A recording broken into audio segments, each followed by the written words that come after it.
bersifat umum, nanti sangat umum. Yang kedua bisa juga khusus. Yang bersifat umum itu adalah refleksi kita pada tahun baru ini. Yang kedua bisa juga kira-kira program apa yang bisa kita lakukan sebagai individu maupun sebagai kelompok.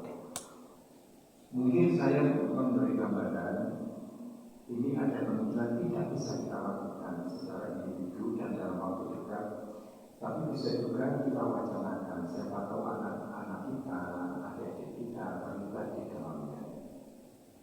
Yang pertama adalah persoalan bangsa.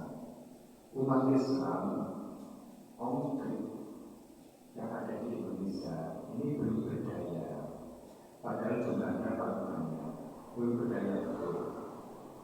Seharusnya seluruh aspek kehidupan dalam bidang kenegaraan kita itu harus masuk di dalamnya.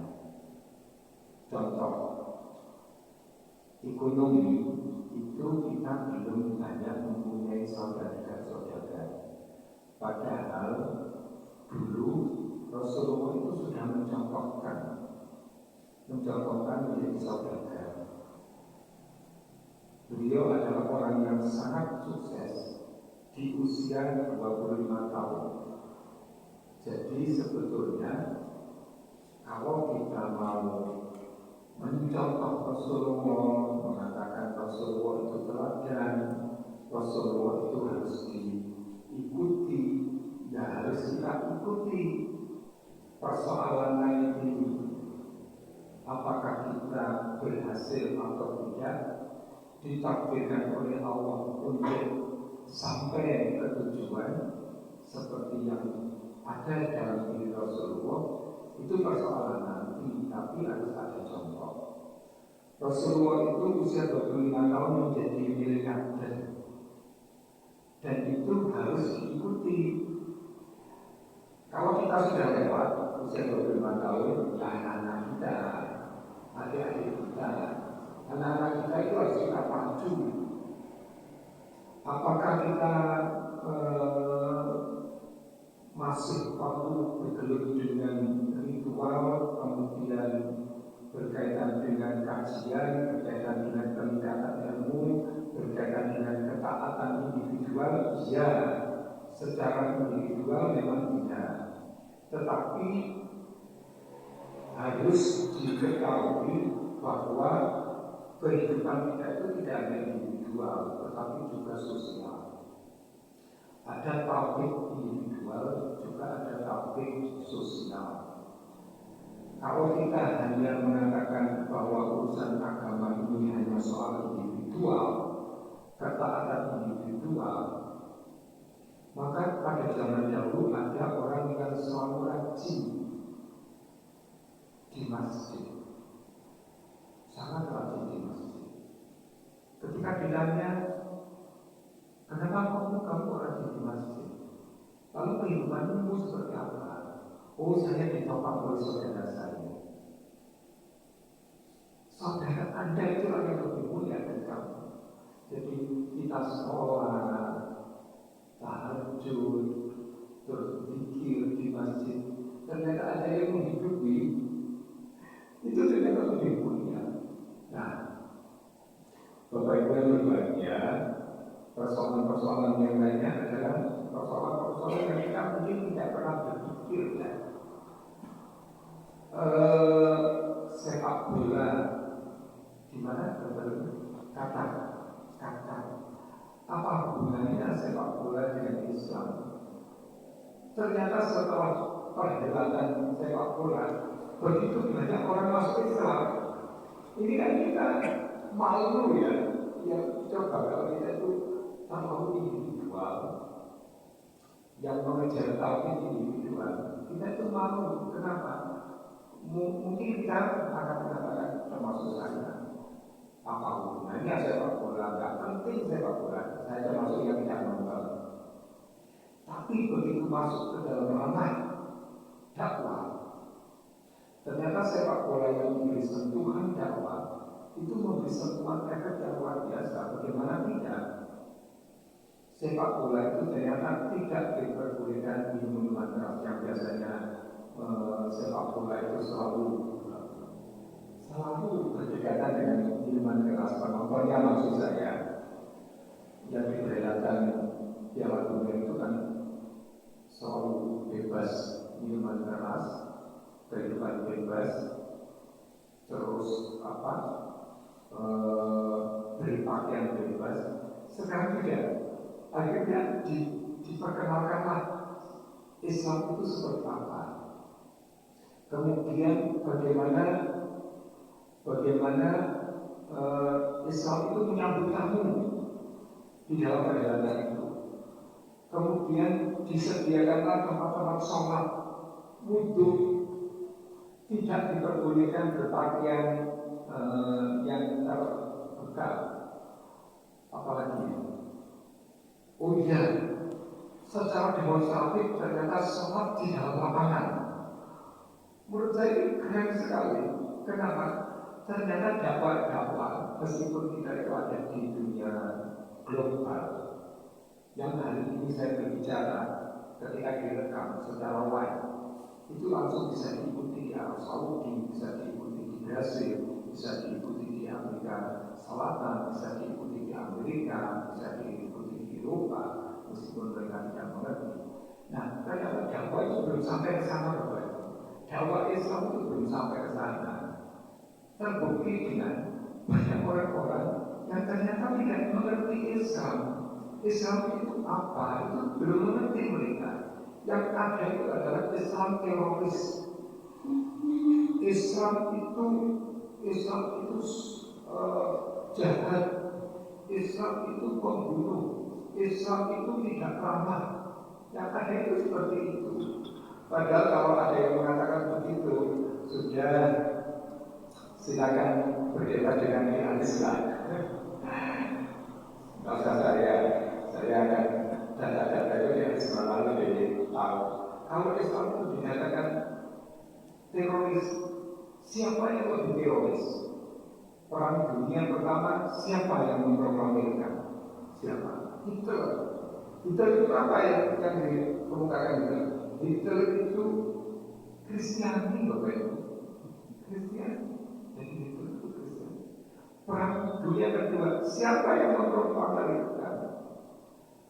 Ketika ada Argentina diinvasi tanpa dosa, Vietnam diinvasi tanpa dosa, Spanyol yang melenyapkan banyak orang tanpa dosa, kemudian Amerika pergi ke Irak, pengadilan internasional tanpa pembuktian, bahkan ada dugaan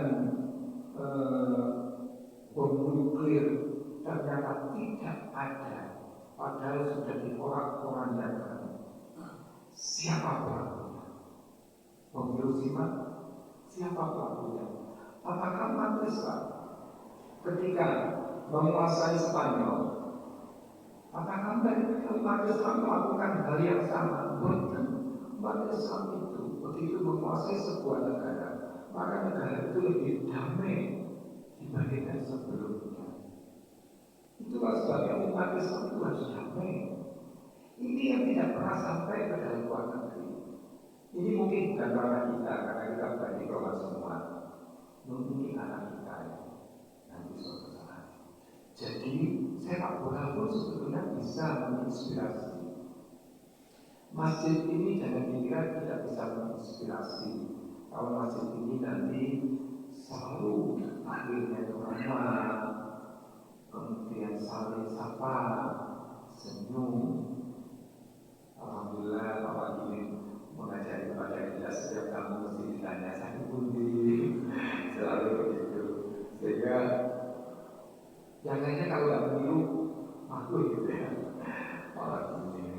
Alhamdulillah itu lagi besar, waktu itu karena punten yang banyak Rasul lepas di dapur dan begini. Alhamdulillah kalau itu ini seperti itu. Jadi dakwah kita itu mulai dari hal kecil. Pak Imam itu menata sadar, masih konco-konco mari ditonton ini yo, mari pancet Oh ya ganti guru termasuk si ngomong ini. Kalau setengah jangan malah kali itu tetap iman. Sadari di dalam aku tuh latih dokter. Ini buatan kebanyakan dari orang lain. Itu kalau ini dari orang lain orang ini. Bapak Gimin, kayaknya nonton parkir. Si parkir kuat. Ya seperti itu. Kenapa itu ada pahala yang Bapak Gimin dari Palembang. Tapi kita bertujuannya kita hanya sekadar menata sandal saja kita masih perlu dicontohi bertahun-tahun. Jadi itu di dunia olahraga kita itu masih banyak pikir. Makanya salah itu begitu hebatnya. Itu ketika salah itu main di Inggris, banyak orang Inggris yang masuk Islam. Kok ada orang seperti itu gitu ya? Di tackling itu bukan gulung-gulung terus murid-murid bukan senyum ya Allah murid-murid ketika memasukkan gol itu bukan juga tadi Allah Akbar langsung murid itu begini Habib itu begitu menang langsung begini langsung mengatakan begini kemudian dia jawab Habib ini lalu di Habib itu berbeda orang-orang Allah itu disiapkan itu. Lewat dia kekerasan, saya itu nggak suka dengan dunia kekerasan. Tapi begitu Habib itu tampil, saya akhirnya jadi ini dakwah orang lewat dunia. Pentingnya nanti jangan dikira tidak ada dakwah untuk makanan. Jadi makanan ini saya sebut saya punya sahabat yang sangat hebat. Semoga nanti kalau beliau semoga berkenan ya. Ada saudagar roti di Malang ini yang mempunyai gerai yang banyak sekali. Beliau itu dakwahnya apa? Dakwah makanan halal. Ini bukan keren nih.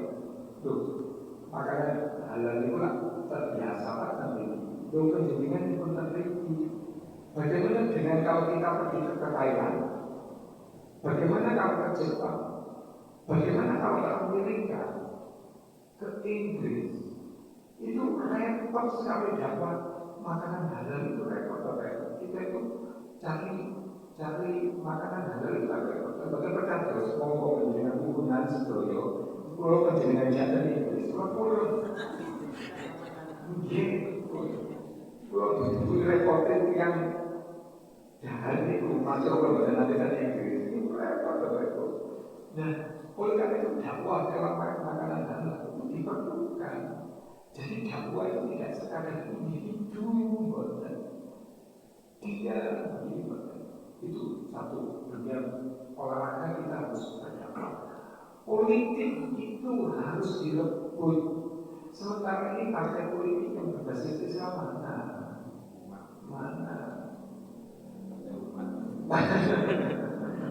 Yang berbasis Islam yang mana? Yang memperjuangkan bersikukuh, bukan hanya menjadikan rakyat itu jadi anggota DPR setelah itu selesai. Bukan, tapi banyak kita di sana. Jangan lupa ada organisasi Islam yang diperjuangkan dengan berdarah-darah, berkeringat-keringat, dibubarkan dengan selembar kertas saja. Kenapa? Karena kita tak kuat dengan politik, bagian politik kita kurang. Oleh karena itu bagian politik itu masih perlu dan anak-anak kita nanti yang lain. Soal rumah tangga pendidikan kita 5 tahun sekali ganti menteri, ganti kurikulum. Siapa yang menjadi korban? Anak-anak kita. Kenapa? Karena menterinya, pengurusnya itu mungkin tidak pernah mengkaji, mencoba, mendesain, belajar dari sejarah pendidikan Islam. Pendidikan Islam yang kelihatannya sederhana, Allah itu mendesain kita, itu sederhana. Islam itu bukan angel, bukan sulit. Karena Islam itu harus mudah dan memudahkan. boten pati sekolah SMA SD, SMP, SMA S1 S2, S3. Islam itu harus dipahami dengan berbagai tingkatan, mulai saking simbol dan pati sakit membaca sampai yang bisa membaca itu harus bisa membaca Islam. PR kita adalah pendidikan. Islam itu dengan mengajarkan anak-anak ngaji itu ternyata menghasilkan Muhammad Al-Fatih yang usia 17 tahun sudah memimpin negara, usia 20 tahun sudah menundukkan Spanyol. Kemudian Imam Bukhari usia 16 tahun sudah menulis buku. Imam Bukhari berasal dari Bukhari. Siapa? Imam Bukhari dan Muslim. Itu orang-orang silakan datang. Pemimpin-pemimpin mana yang usia 16 tahun, 17 tahun sudah mendunia kalau tidak ada Islam. Itu pasti ada rahasia sistem pendidikan Islam itu yang hebat, tapi tidak pernah dilaksanakan. Di negara sebenarnya, saya jadi lupa, kalau tidak salah Singapura atau di Finlandia, itu gedung-gedung sekolah itu ada yang biasa-biasa Bapak Ibu. Sekolah ini terkenal di dunia, tapi gedungnya biasa. Kenapa? Alokasi dana itu kebanyakan memang untuk peningkatan pendidikannya, bukan fisiknya. Ini masjid ini bagus. Itu nanti dana harus sebanyak mungkin dipakai untuk meningkatkan jumlah umat dan kualitas umat. Jangan hanya fisik. Jangan. Jadi kalau nanti di sini perlu dengan fasilitas, misalnya ada fasilitas kesehatan, itu untuk menyambut umat. Kalau punya mobil itu untuk menyambut jamaah, mengantarkan jamaah, mengantar ustaz, untuk berdakwah di daerah-daerah yang akan tertinggal. Semoga di sini benar-benar mobil. Bapak Ibu, pendidikan ini masih banyak pilihan. Tentang membaca. Berapa banyak orang yang melek terhadap Al-Quran? Saya termasuk orang yang tidak melek Al-Quran. Makanya saya ingin desain pendidikan itu sebelum anak mengenal huruf Latin, seharusnya anak itu mengenal huruf hijaiyah dulu. Saya mengerti sedikit tentang bahasa. Kalau kita belajar huruf, Bapak Ibu, huruf biasa, itu ada tingkat kesulitan sendiri. Apalagi bahasa Inggris. Bahasa Inggris itu B-O-O-K itu dibaca apa? Book. Seharusnya kan book gitu. Oh, gitu ya. Kenapa kok book? Pensil dibaca apa? Pencil. Polis, jadi tak model-model bukan karuan. Itu wong Inggris di angel ngajari, apa meneh wong sing koyo coklat-coklat kaya aku ini. Kulo ini buatan seneng bahasa Inggris, mergo kulo menduga diri goro. Kalau sama begitu di kok polis, kok pensil kok pensil. Pertemuan pertama itu saya sudah benci karena guru itu menurut saya tidak sesuai dengan bahasa Indonesia gitu ya. Jadi yang salah mungkin muridnya ya, namanya Wahyudi, bahwa bahasa itu sebenarnya mempunyai sistem sendiri. Sama dengan orang Jawa itu seharusnya Jawa itu semua hurufnya itu Arab. Loro itu tulisannya lara, loro. Kalau O itu namanya loro. Jadi kalau loro itu lara. Tapi nyoba ditulis lara, itu AKP bocok AKP. lara, loro, kecuali bojo itu bojoku loro, nah itu baru tulisannya bojoku loro itu bojo loro itu tapi kalau bojoku loro itu bojoku lara. Tapi coba kabeh dikeki aku kan kabeh diwocokan.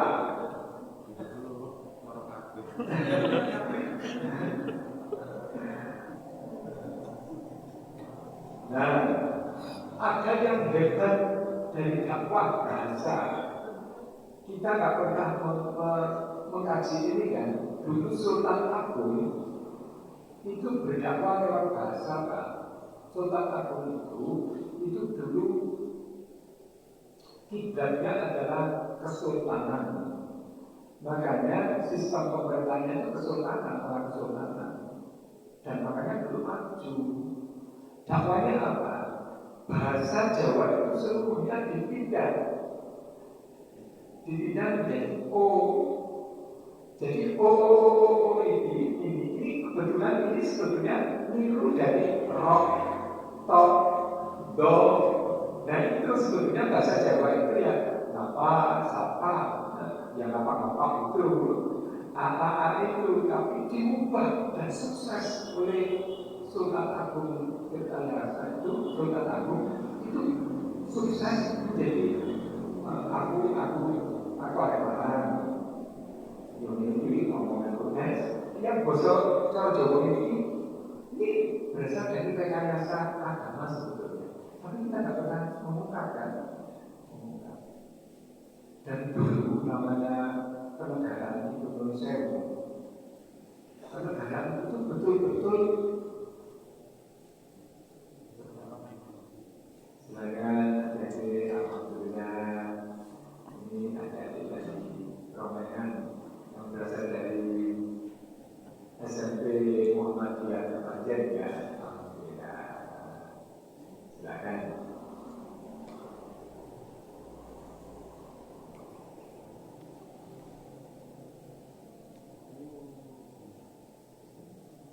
Alhamdulillah. Sudah berapa? Abang berapa ada? Sudah ada tambahan ya? Alhamdulillah. Itu loh, makanya mondok itu keren. Mondok itu keren. Saya lanjutkan. Bapak-bapak dan ibu-ibu, dulu waktu pemerintahan mondok, misalnya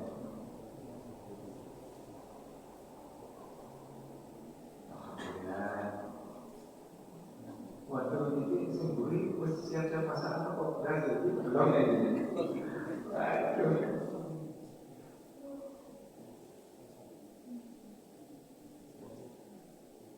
Ada gerak cepat kok boleh ibu?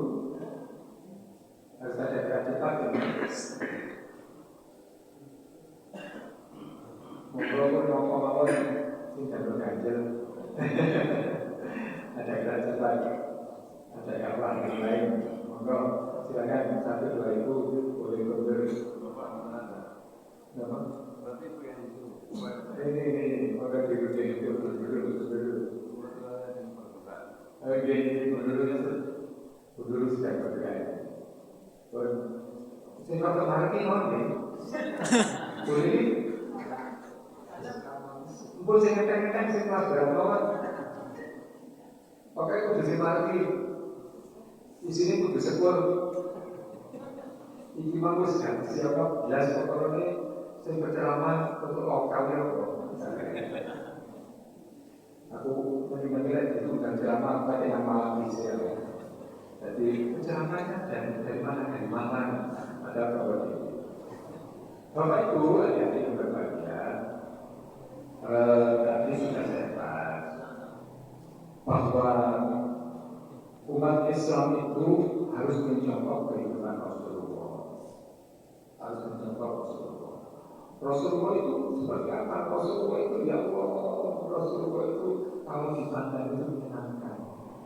Jadi Rasulullah itu kalau dipandang itu menyenangkan sekali. Nah adik-adik, kira-kira kalau dipandang menyenangkan enggak? Ibadah senang itu tidak meniru Rasulullah. Jadi kita itu kalau ibadah itu menyenangkan, bukan persoalan tampan atau jeleknya ya. Itu luar itu sih biasa-biasa, wajahnya biasa. Tapi karena ini, tapi kalau saya buat dan kita berdoa itu seperti ngobrol itu ada. Jadi saya itu masih biasa-biasa, tapi memahami Rasulullah itu membuat semua orang rindu. Nah, dakwah seperti ini kan bagus. Ada yang lain, ada yang lain, yaitu pesantren. Berapa banyak pesantren kita? Kita itu belum tentu pernah dalam kehidupan kita nyantri itu kan belum pernah. Paling di September itu santri yang suruh kenapa suruh? Karena teman saya itu anaknya kiai, saya itu diminta untuk ngajari. Nah, saya itu terpaksa dan tidak terasa itu jadi santri. Tapi saya santri yang nggak bagus, Bapak Ibu, bagus. Karena saya kenal dengan bosnya, akhirnya biasa-biasa. Jadinya tawadhunya kurang membaca kiai, kurang sekali. Saya itu apa keinginan saya sekarang ini? Saya itu ingin nyantri, Bapak Ibu. Ingin nyantri betul-betul di pesantren, ngaji, dan itu keren ya. Keren aja deh. Di pesantren itu keren ya. Keren, karena kita itu sambung nggak tahu tadi isu, terus bisa bangun pagi kan keren ya. Kan waktu isu nggak tahu kalau pengajian, akhirnya ikut pengajian di sejarah itu keren itu. Saya pernah ikut pengajian di Semburu lagi ya. Nah, Rasulullah itu orangnya cerdas. Orangnya cerdas sekali. Dan ini dakwah kita itu adalah dakwah pendidikan. Saya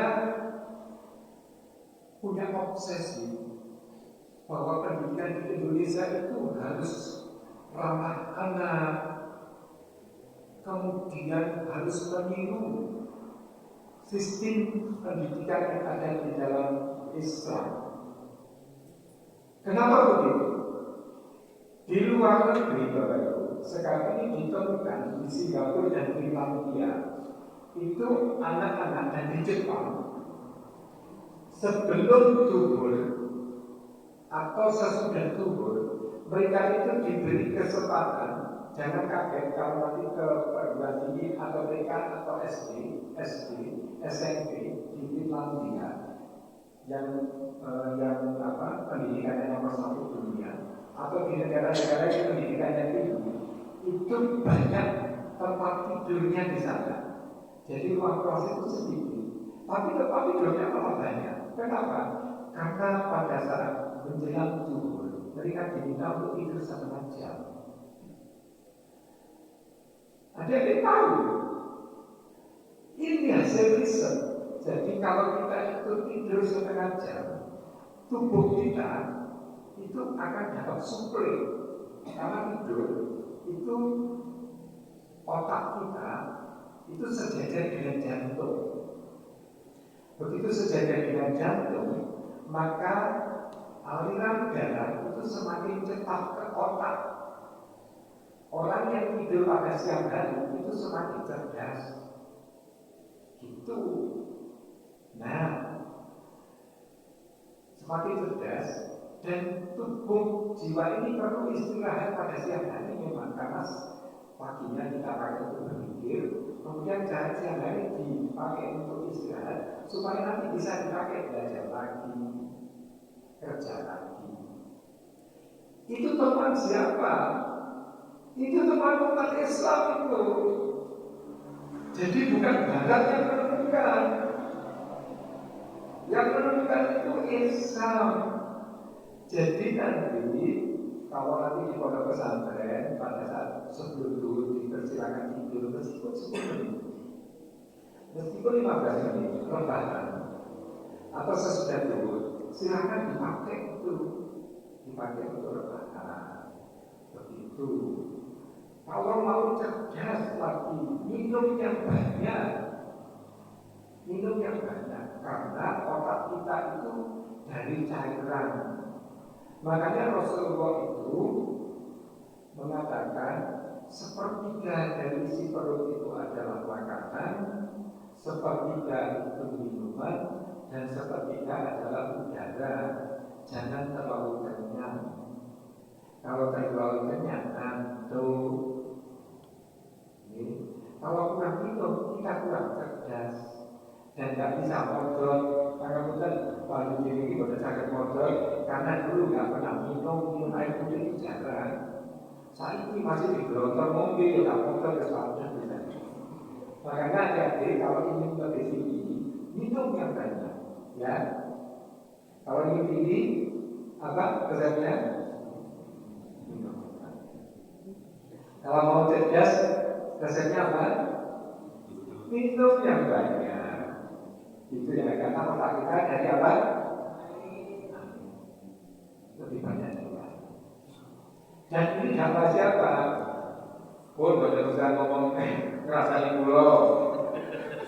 Jangan ngerasani pulau guru-guru boten tadi. Ini kurang minum pulau. Saya itu guru ini bukan kemudian. Rasulullah SAW kalau ingin kehebatan di dunia dan sukses di dunia, kuncinya apa? Carilah ilmu. Kalaupun kau ingin sukses di akhirat, apa kuncinya? Carilah ilmu. Kalau ingin sukses di dunia dan akhirat, apa kuncinya? Carilah ilmu. Maka orang yang mencari ilmu itu pasti dijamin sukses. Yang nggak sukses itu seperti apa?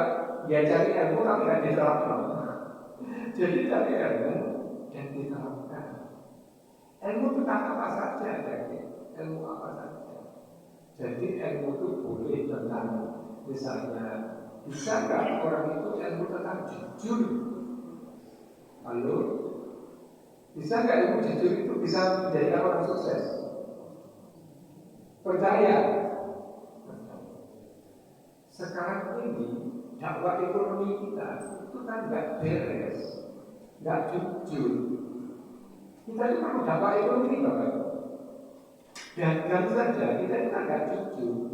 Menurut saya, kalau ini belum tumbas durian, oleh dari kayak durian kok nggak sampai sekali kok. Ini kisah lain kok ada ini.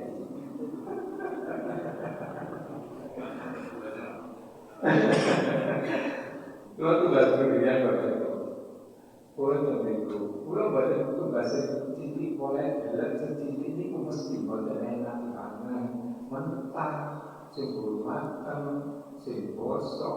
Kalau tugas penting, kita ini satu sebosok, pun tadi pun banyak, tapi berbeda. Kok hari hasil kan satu sebosok, pokoknya enak. Aku lekat lagi tak dukung, lekat enak tak dukung. Dia pun beres, pun dipilih lagi. Ada lagi Pak, dia harus masih. Kalau berlangsung, saya kalau pas kalau terdapat ada lagi Pak. Bisa jadi itu dong, serian ya bosok. Astagfirullahaladzim. Jadi bosok itu, bosok. Bagaimana cara bisnis? Bisnis itu harus jujur. Jujurnya seperti apa? Harga itu harus dicantumkan di sana. Kualitas itu harus ada. Jadi kalau ini bagus dikatakan bagus, kalau jelek itu dikatakan jelek. Makanya sekarang ini penguasa ekonomi kita itu adalah warung-warung yang mencantumkan harganya. Apa itu yang market itu? Ini market itu kan mencantumkan harganya ya. Sementara kalau kita pergi ke warung kadang-kadang kan larangan. Siapa yang menerapkan ekonomi Islami? Bukan orang Islam, padahal ini Islami. Sama yang Islam orang bilang boleh ilmu tentang ekonomi. Salahnya. Nanti adik-adik nanti kalau nanti berdagang itu harus seperti itu. Pagi-pagi saya duduk kacung motor ada di tangan Tulungagung mau ke Tenggalek. Kacung motor. Ada yang tahu kacung motor? Nggak tahu. Kacung motor itu dulu anak saya menduga anak orang kaya Pak itu, karena saya ketemu dengan bapaknya sendiri. Bapaknya punya pabrik rokok. Orang kalau sudah punya pabrik rokok dan punya pegawai banyak, bisa kaya. Dan beliau langsung pindah haluan. Sekarang sudah tidak jualan rokok lagi. Saya nggak ngomong soal rokok ini, perlu debat, perlu mesti kalahkan rokok-rokok ini.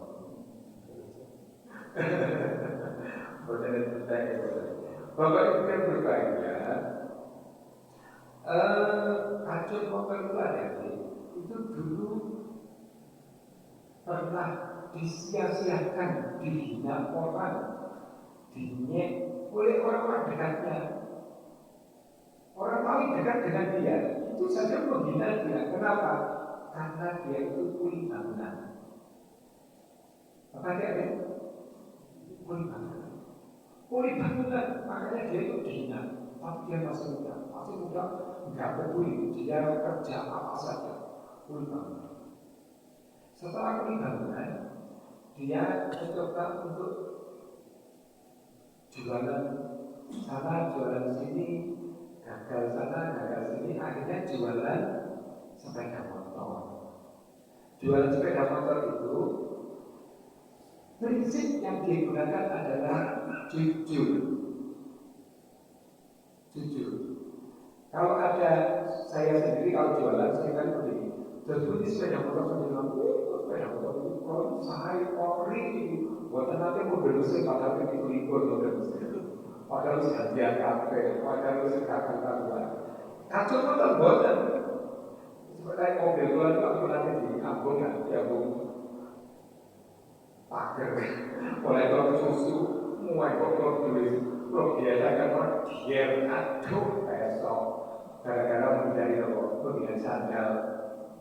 Kalau menghindari sandal yang ini malah besok mobil pulau. Oh besok. Itu mungkin kalau kita adik-adik jualan mobil, berani nggak mengatakan mobil saya dulu kena besok. Kalau ini ditambah sepeda motor, mobil dulu. Waktu apa betul kejengan? Waktu gagal. Supaya mobil ini nanti ditambah sepeda motor. Akhirnya gantian. Kocok sebentar akhirnya dibuka. Waktu apa betul? Enggak, kita itu mesti ngomong, mobil ini tangan pertama ini. Tak tahu ganti. Mesti yang bagus-bagus. Mesti yang bagus-bagus. Kacau motor itu enggak ada. Kita ada sepeda motor pulau ini elek. Karburatornya roda macetan. Tapi roda asli. Itu malah ngomong begitu. Yang beli malah senang. Kenapa? Karena dia tahu persis karburatornya saya ganti, bannya nanti saya ganti, akinya saya ganti. Kacau motor itu jujur banget. Akhirnya berkembang besar. Jadi yang diterapkan itu Islam, berdagang Islam, berpolitik Islam, pendidikan Islam, berumah tangga Islam, berolahraga Islam. Nanti adik-adik kalau berolahraga jangan sampai pakai celana di atas lutut, harus di bawah lutut, harus. Tapi ya kalau main sepak bola ya jangan sarungan. Kalau kesederhanaan pakai sarungan ya pakai celana lah ya. Untuk renang harus pakaian lengkap. Ya jangan renang pakai jubah ya nggak bisa. Tapi ya pakaian juga monggo. Tapi pakai pakaian renang tapi yang auratnya tertutup. Kalau perlu nanti kita pilih kolam renang yang putri sendiri, yang putra sendiri. Atau ada hari putri dan ada hari putra. Begitu ada hari putri, yang laki-laki tidak boleh masuk. Dia juga akan melosopin terus akan dalam kolam yang tadi. Kalau masjid ini bagi kolam ini ada khusus putri dan khusus putra. Datang ke masjid terlalu ada kolam renangnya. Wah keren ini. Jadi juga muka-muka mungkin begini ya ada masjid itu di kota berkolam. Kirinya kan di Kita sendiri tidak akan dan masjid itu sampai kolam. Kami putri, kami mata. Dan kalau kayu, Assalamualaikum kumai. bapak ibu buruan ya ini, wah ini kudu mau suwe, terus dibantu karo rendah.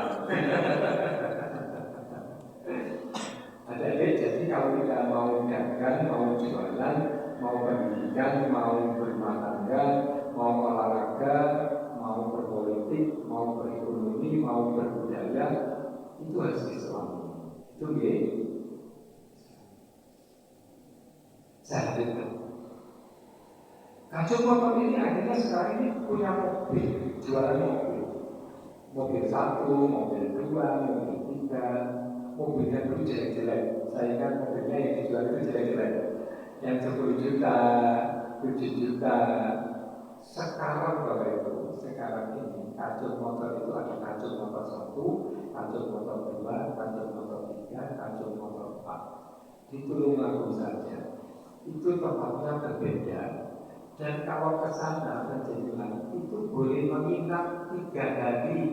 Karena Islam mengajarkan harus menjamu tamunya 3 hari. Boleh menginap 3 hari gratis. Pagi hari sarapan, siang hari tidak sarapan karena orangnya repot. Itu apa Islam? Dan itu kalau jualan begini, ini tugas pulau 90 juta, kalau saya 91 ya, begitu. Jadi ya Allah, oh di sini itu dikatakan oh ini bagus, ini setengah bagus, ini biasa-biasa. Jadi jujur, nanti adik-adik kalau dagang, jujur ya, harus jujur. Tapi jangan jujur itu yang jelek. Ya kalau mencari badan yang pun musuh bahasa sosial pulau, lo jangan. Ya bagaimana caranya belajar kan? Harus meningkatkan. Untuk mengusung padu Islami tenangan tapi tidak utuh. Yang penting dodol nggak najis, suci, tapi usul kempros, kodoh. Jadi kudu bersihan, rapi, enak. Kalau ada tamu, ada orang yang beli, disapa, salam, senyum, sapa. Itu ya. Jadi itu ilmu itu penting. Kalau kita berdagang, bertanyalah pada orang yang ahli pada ilmu dagang. Kepada siapa? Apa boleh kita berilmu pada orang yang tidak muslim, non muslim? Boleh kalau dia menguasai ilmu dagang. Jadi kalau kita itu berkonsultasi, punya guru dagang, misalnya orang-orang non muslim, tidak apa-apa. Kalau memang itu nanti ilmu itu memang untuk kemaslahatan. Menjauh perjalanan dagang antara modal, antara diversifikasi produk, diversifikasi modal, antara saving, tabungan, terus kemudian pengembangan, kemudian bisa untuk promosi, nggak ada alokasi dana kemana. Punya planning enggak? Punya teori enggak? Buat itu dari bersyukur dagang, orang tahu promosi, orang tahu diversifikasi, orang tahu modal, ada tidak ada dana tak terduga, itu bahaya. Non sewu, saya sedikit menyebut etnis Cina. Kalau belum kaya, itu tidak pernah mau makan enak. Jadi Cina itu tidak mau makan enak kalau dia tidak kaya. Ada saya pernah naik taksi online yang nyopir Cina. Saya tanya, Pak, ini mobilnya siapa? buat ngomong alhamdulillah, mobil saya bahkan syukurlah saya sudah punya mobil. Oh gitu ya. Selain taksi ini apa pekerjaan Bapak? Ya saya lupa jawabannya. Tapi Pak, saya dulu tidak seperti itu. Saudara saya kaya, tapi saya malu untuk minta. Saya dulu muli di Jakarta, Cina muli di pasar-pasar. Karena dia sudah terlalu punya anak, dia muli. Tidak cukup, dia muli lagi di pelabuhan. Supaya nanti uangnya bisa makan, dipakai untuk makan anak-anaknya. Apa yang dia makan Pak Adel? Kelapa. Di pantai itu banyak kelapa. Dia itu memanjat, dimakan itu. Jadi kita itu pantang untuk makan enak kalau dia tidur kaya. Kalau dia sudah dapat uang 10.000, itu kayak ulol. Sebetulnya sarapan ini sih, karena sarapan nyumbang. Tuku sarapan yang pakai wis entek wis modal. Pokoknya, jadi oleh 10.000 ya sarapan 10.000. Cina nggak mau, begitu dapat 10.000. Bagaimana caranya ini? Sisanya itu 9.000 atau 9.500 diberikan apa? Beras. Berasnya nanti habis banyak dibubur supaya nanti ini jadi. Saya pikir saya itu adalah makhluk yang menderita di dunia gitu ya. Saya dulu itu makan karak.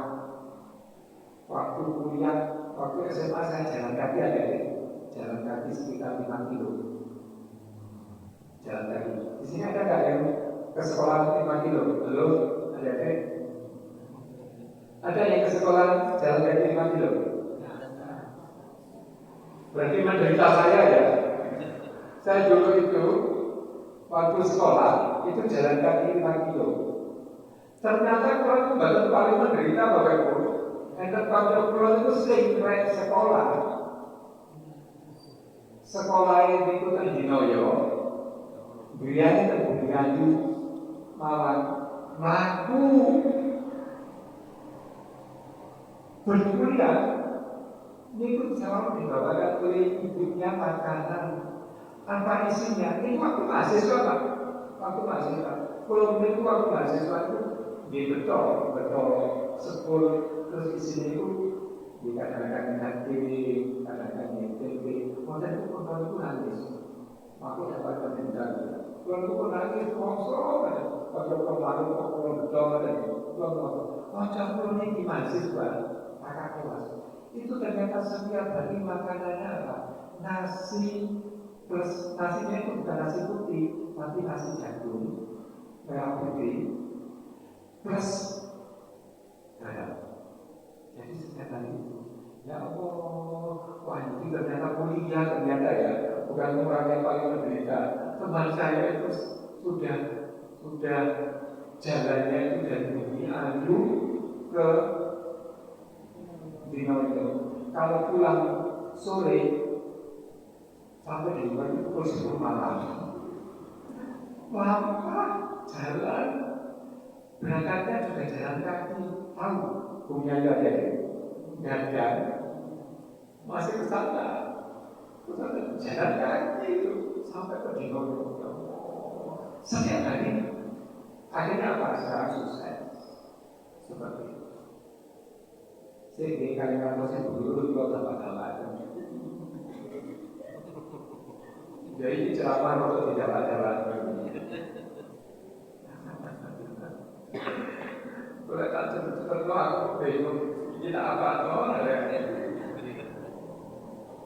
Bapak Ibu, ternyata kita apa? Pendidikan sampai hari ini hitung dengan jari. Pendidikan umum dengan pendidikan pesantren. Berapa banyak pesantren yang kita miliki? Tidak banyak. Ini PR ini, PR berita.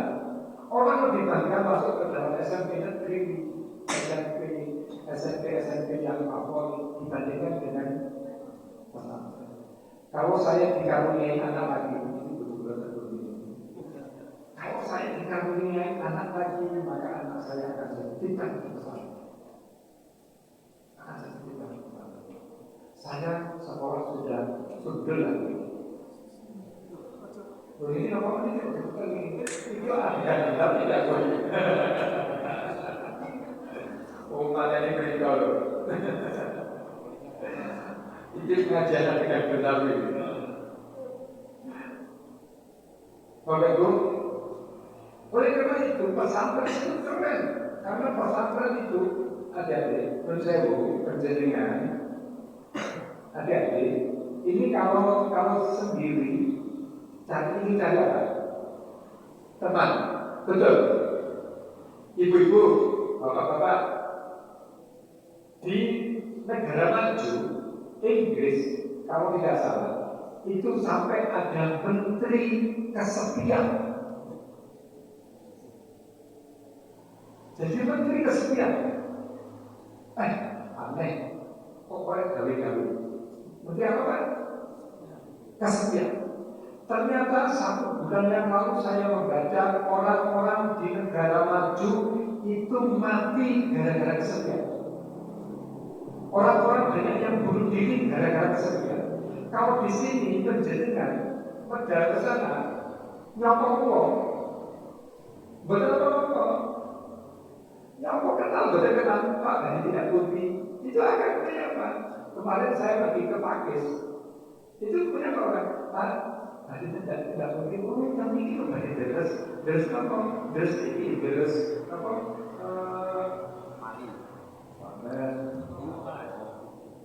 Kondel beres, saat ini faktor tulisannya kodol terus kalau beres.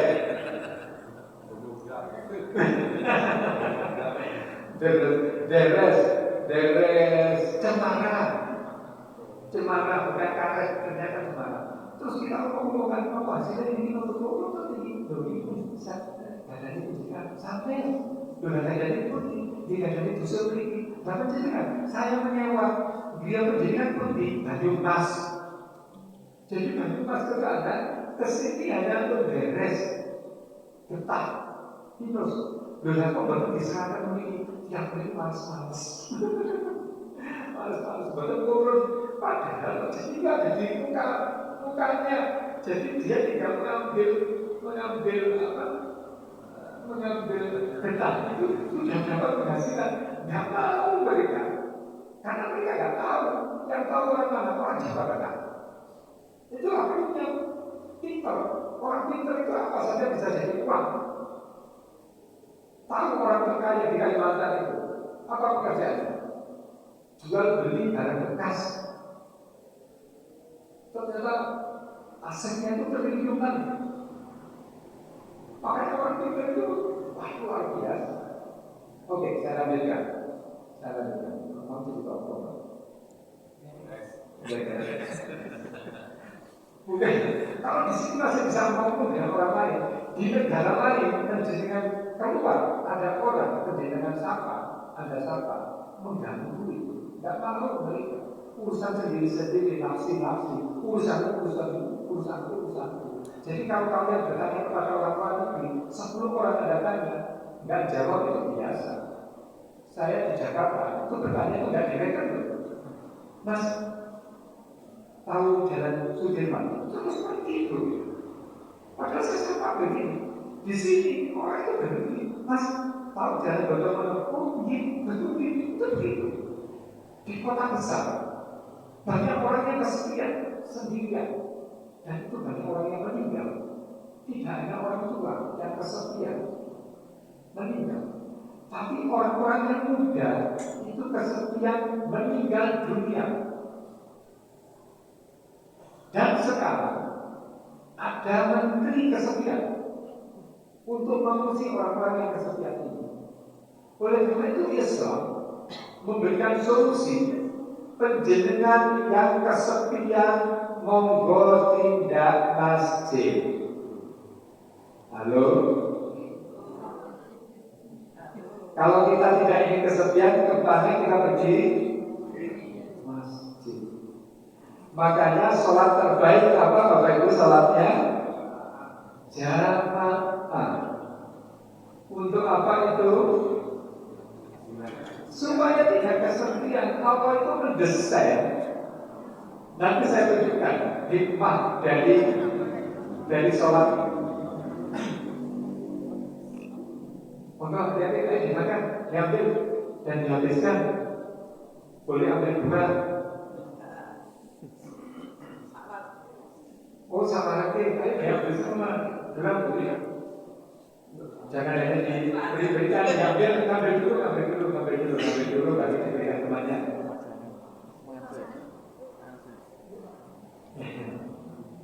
Ambil dulu, ya.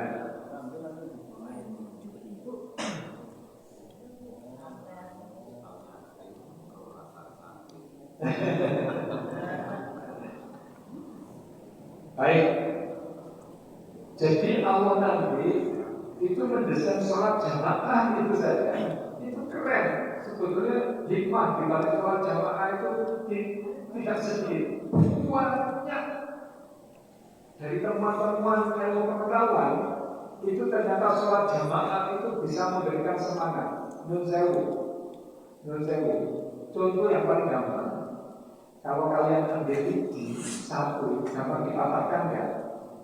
Gampang. Dua, gampang dipatahkan. Tapi begitu banyak, sulit dipatahkan. Garbutala itu begitu dibunyikan, didekatkan dengan garbutala yang lain, maka itu bergetar. Dan getarannya ini tinggi. Dan kalau satu orang mempunyai frekuensi positif, berdekatan dengan orang yang frekuensinya positif, maka ini menular. Kalau kita satu jamaah mempunyai frekuensi positif, maka ini nanti akan menular. Jadi Allah itu mendesain sesuatu yang sangat canggih dengan sangat sederhana. Jadi sholat jamaah, padahal di dalamnya itu ada hikmah yang luar biasa, yang kalau dikaji dari ilmu pengetahuan tidak pernah akan ada habis-habisnya. Pun teman-teman pun yang guru di Cekap Semanten, ini sudah waktunya minum untuk penceramahnya karena sudah halus. Oleh karena itu saya diskusikan. Mohon maaf, saya sebetulnya ini tadi akan bercerita soal PR yang ada di umat Islam. Tapi karena ada adik-adik, maka bahasa saya sebetulnya dengan bahasa adik-adik. Maka kemudian sebetulnya kita ini PR-nya untuk orang tua, rumah tangga macam-macam. Nanti adik-adik ngurusi rumah tangga itu sebenarnya. Maka kita catat. Saya akhiri sekian, semoga bermanfaat buat kita. Kalau ada salah kata saya mohon maaf karena kecuali saya. Kalau ada benarnya karena kasih sayang Allah yang masih menuntut kita di jalan yang benar. Assalamualaikum warahmatullahi wabarakatuh.